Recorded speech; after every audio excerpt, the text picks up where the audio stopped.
Last 2 క్లాసుల్లో కూడాను మనకి సంస్కృతి సాంప్రదాయాల పరంగా మనం ఏ విధంగా ఆయుర్వేదంతో ముడిపడి ఉన్నాము అనేటువంటి విషయాలు మనకు బాగా తెలియాలనేటువంటి ఉద్దేశ్యంతో శివుడికి అత్యంత ప్రీతికరమైనటువంటి 2 రకాలైనటువంటి మెడిసిన్స్ గురించి చెప్పుకోవడం జరిగింది. ఈరోజు శివుడు స్వయంగా తాను ధరించి, అది ధరిస్తే శివుడికి అత్యంత ప్రీతిపాత్రులు, శివ సమానమైనటువంటి మెడిటేషన్ పవర్స్ అనేవి పొందుతారు అనేటువంటి దానికోసం అదొక మేనియాగా ధరించేటువంటి శివుడి యొక్క కంటి బిందువులుగా శివుడు తాను ఎంతో గొప్ప వైద్యుడు. మనం శివుడిని ఆది వైద్యుడు అనేటువంటి పేరుతో కూడా పిలవడం జరుగుతుంది. అటువంటి ఆది వైద్యుడు ప్రపంచంలో భక్తులకి, అదేవిధంగా తన యొక్క బిడ్డలకి కలిగేటువంటి బాధలని తొలగించటానికి తపోధారి తపస్సును ఆచరించి, ఆ తపస్సు యొక్క అంత్యదశలో కళ్ళు తెరిచినప్పుడు తన యొక్క కంటి నుండి కారినటువంటి నేత్ర బిందువులు ఏవైతే ఉన్నాయో ఆ నేత్ర బిందువులు ఈ రుద్రాక్ష మొక్కగా వచ్చి, ఆ రుద్రాక్ష మొక్క యొక్క గింజల కింద ఈ రుద్రాక్షలు వచ్చాయి అని చెప్పి మనకి శివమహాపురాణంలో చెప్పబడింది. అదేవిధంగా ఈ రుద్రాక్షలకి సంబంధించి చాలా రకాలైనటువంటి పుస్తకాలు అనేవి ఉన్నాయి. ఇవి అత్యంత మహిమాన్వితమైనటువంటి గింజలు.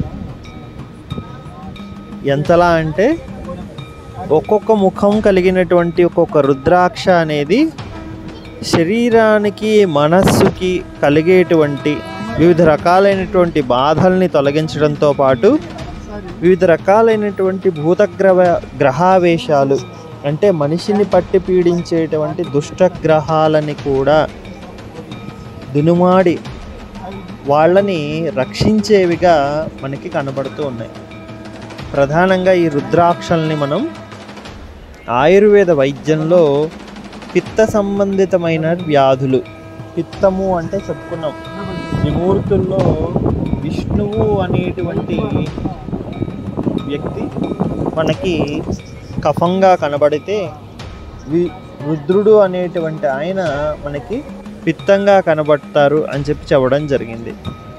సో ఆ విధంగా మనకి బ్రహ్మ, విష్ణు, మహేశ్వరులు క్రమంగా కఫ, పిత్త, వాతములు అని మనం చెప్పుకోవచ్చు. ఏ విధంగా అయితే విష్ణువుని ఈ లోకాలకి కూడాను అధినాయకుడిగా మనం కొలుస్తూ ఉంటామో, అంటే వాతపిత్త కఫాల్లో వాతం అనేదే మిగిలిన రెండిటికి ఆధారభూతమై ఉంటుందో ఆ విధంగా లోకాలంతటికీ ఆధారభూతం అవుతాడు విష్ణువు. అదేవిధంగా మనకి వాతపిత్త కఫాలకు సంబంధించి కూడా ఈ త్రిమూర్తుల థియరీ అనేది మనం చెప్పుకోవడం జరిగింది. ఆ విధంగా రుద్రుడికి సంబంధించి వచ్చేటువంటి పిత్త సంబంధిత రోగాలన్నిటికీ కూడాను ప్రధానంగా ఈ రుద్రాక్ష అనేది సమాధానంగా నిలుస్తోంది. అవి ఎలా ఉన్నాయో ఒకసారి చెప్తాను చూడండి. వీటికి సంబంధించినటువంటి చాలా రకాలైనటువంటి సైంటిఫిక్ పేపర్స్, రీసెర్చ్ స్టడీస్ అనేవి జరిగి ఉన్నాయి. వాటిని ఆధారంగా చేసుకొని నేను ఇవి చెప్పడం జరుగుతుంది. ఫస్ట్ వన్ వచ్చేసి స్ట్రెస్ మేనేజ్మెంట్లో మనకి ఏదన్నా ఉపయోగపడేది ఉందా అంటే అది రుద్రాక్ష అనేది మనకు కనబడుతూ ఉంటుంది. One of the main ingredient in the management of stress. దీన్ని వాడుకునే విధానం కూడాను చాలా సులభమైనటువంటిది. రుద్రాక్షల్ని తీసుకుని ఒక 10 శుద్ధి చేసుకుని, అంటే వాటిని కొంత ఆచార ప్రకారం శుద్ధి చేసుకున్నటువంటి రుద్రాక్షని డైలీ కూడాను ఒక రాగి లేదంటే కనుక స్టీల్ గ్లాస్లో ఉంచి ఒక 10 నీటిలో నానే విధంగా అట్టిపెట్టేసి ఆ నీటిని కనుక తాగుతున్నట్లయితే కనుక రాత్రి నానబెట్టి ఉదయాన్నే వాళ్ళకి స్ట్రెస్ అనేటువంటి సమస్య చాలా వరకు తగ్గుతుంది. అదేవిధంగా కాన్సంట్రేషన్ లోపం ఉన్నటువంటి వాళ్ళకి రాత్రిపూట ఈ రుద్రాక్షల యొక్క పౌడర్ చేసుకుని ఆ పౌడర్ పేస్ట్ ఏదైతే ఉందో దాన్ని ఫోర్ హెడ్ మీద ఏ విధంగా అయితే మనం భస్మధారణ చేస్తామో, శివుడి యొక్క భస్మధారణ చేస్తామో ఆ విధంగా రుద్రాక్షలతో కనుక మనం నామాన్ని ధరించినట్లయితే వారికి కాన్సన్ట్రేషన్ అనేది బాగా పెరగడం జరుగుతుంది.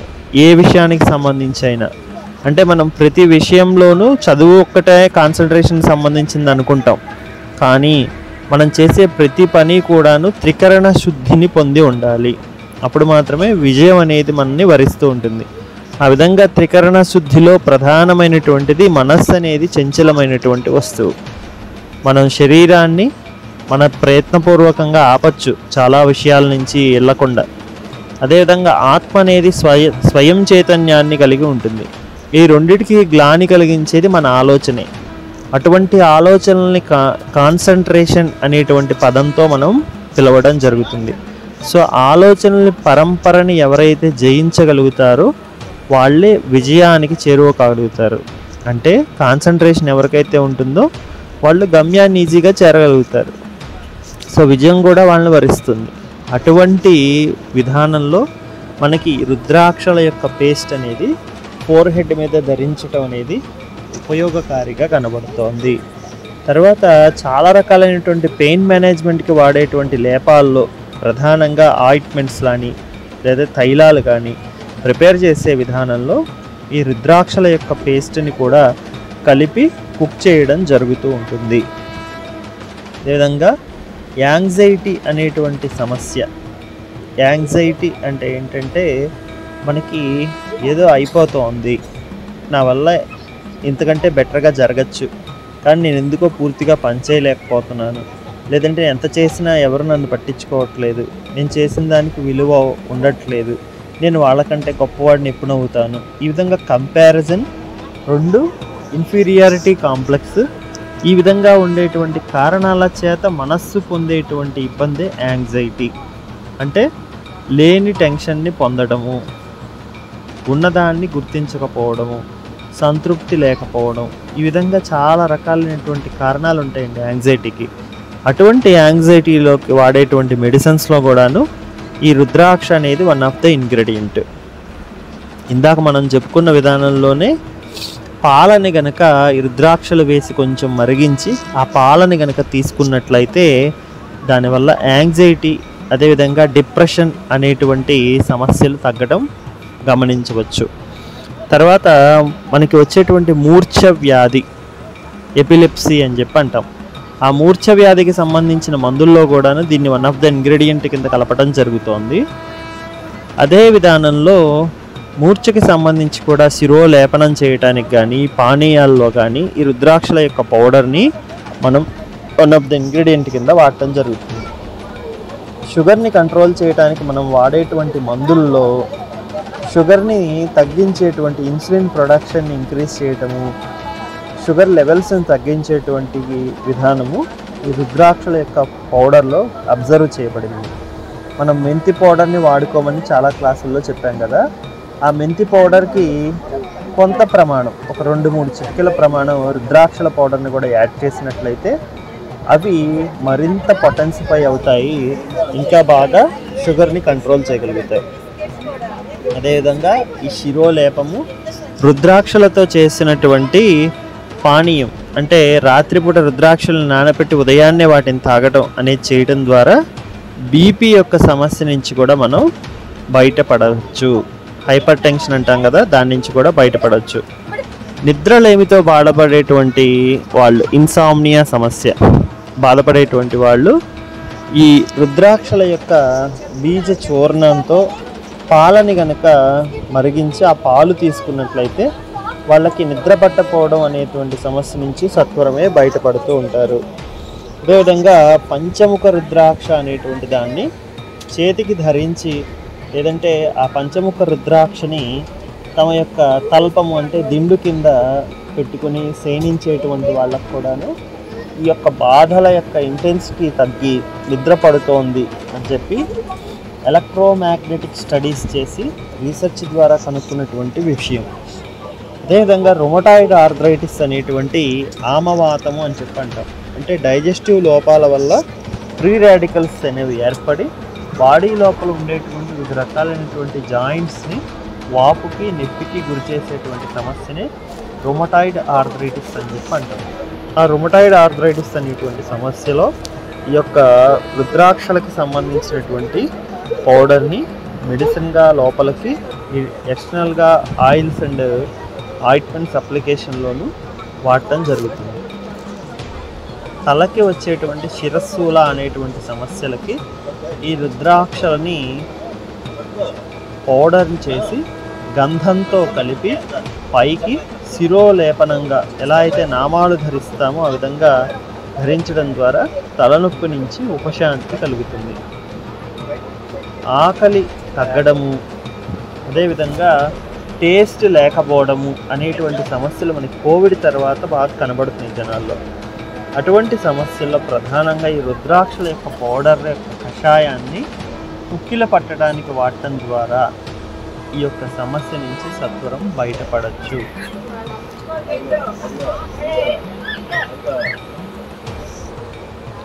ఆస్తమాకి సంబంధించినటువంటి సమస్యలు తగ్గించేదానికి కూడాను ఈ యొక్క రుద్రాక్షల యొక్క పౌడర్ని వాడటం జరుగుతుంది.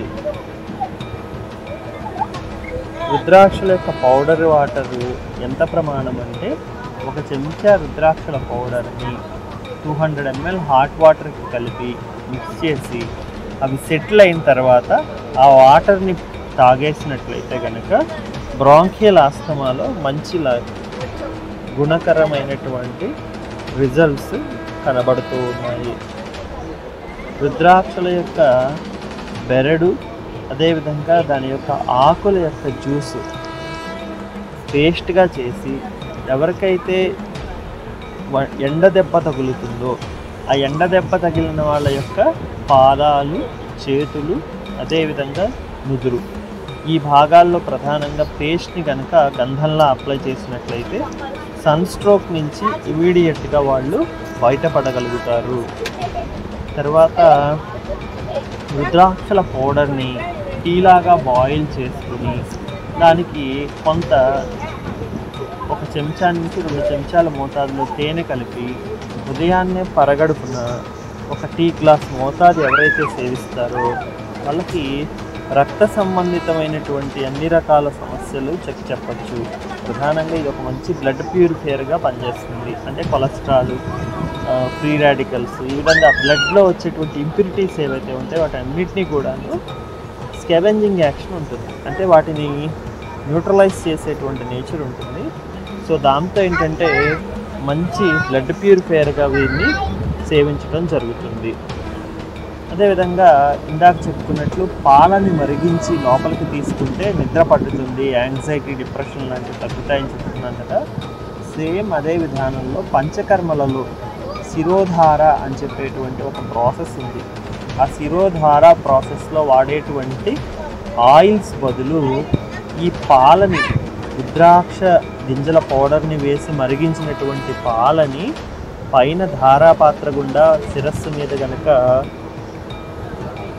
అప్లై చేస్తూ ఉన్నట్లయితే కనుక శిరోధార కింద వాళ్ళల్లో స్లీప్ అనేది ఇమీడియట్గా ఇండ్యూస్ అవుతుంది. అంటే ఎంత గొప్ప ఇన్సామ్నియా సమస్యతో బాధపడుతున్నా వాళ్ళల్లో నిద్ర అనేది తొందరగా జనరేట్ అవుతుంది.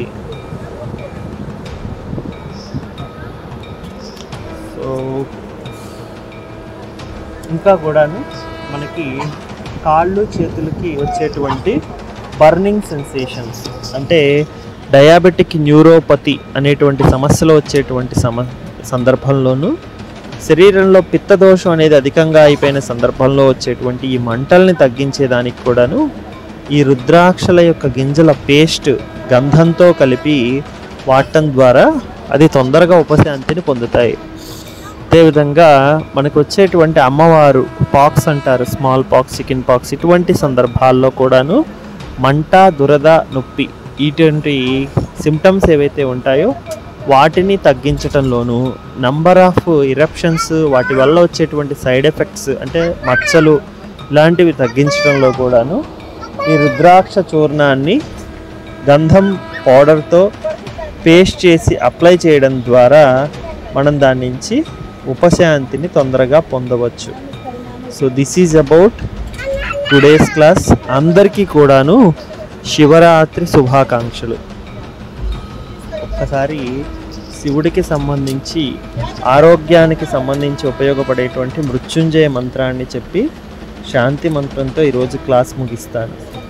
ఓం త్రయంబకం యజామహే సుగంధిం పుష్టివర్ధనం ఉర్వారుకమివ బంధనాన్ మృత్యోన్ముక్షీయమామృతాత్.